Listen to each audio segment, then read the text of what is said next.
Second Chronicles, chapter 25. Amaziah, king of Judah. Amaziah was 25 years old when he became king, and he reigned in Jerusalem 29 years. His mother's name was Jehoaddan.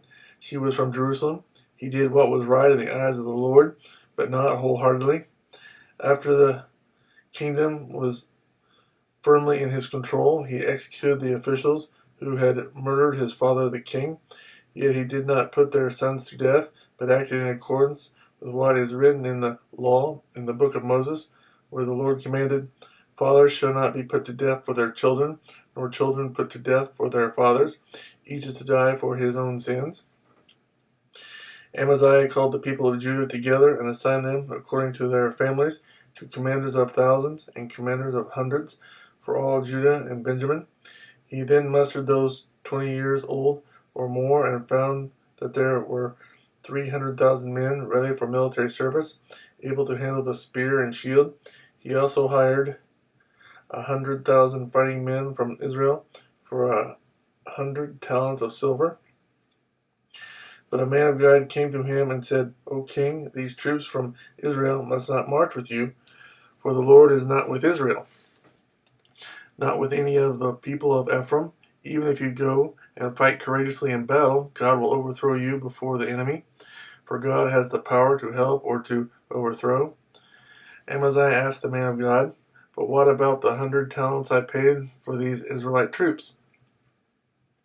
The man of God replied, "The Lord can give you much more than that." So Amaziah dismissed the troops who had come to him from Ephraim and sent them home. They were furious with Judah and left for home in a great rage. Amaziah then marshaled his strength and led his army to the valley of Salt, where he killed 10,000 men of Seir. The army of Judah also captured 10,000 men alive, took them to the top of a cliff, and threw them down so that all were dashed to pieces. Meanwhile, the troops that Amaziah had sent back and had not allowed to take part in the war raided Judean towns from Samaria to Beth Horon. They killed 3,000 people and carried off great quantities of plunder. When Amaziah returned from slaughtering the Edomites, he brought back the gods of the people of Seir. He set them up as his own gods, bowed down to them, and burned sacrifices to them. The anger of the Lord burned against Amaziah, and he sent a prophet to him who said, "Why do you consult this people's gods, which could not save their own people from your hand?" While he was still speaking, the king said to him, "Have we appointed you an advisor to the king? Stop. Why be struck down?" So the prophet stopped, but said, "I know that God has determined to destroy you because you have done this and have not listened to my counsel." After Amaziah, king of Judah, consulted his advisors, he sent this challenge to Joash, son of Joahaz, the son of Jehu, king of Israel: "Come meet me face to face."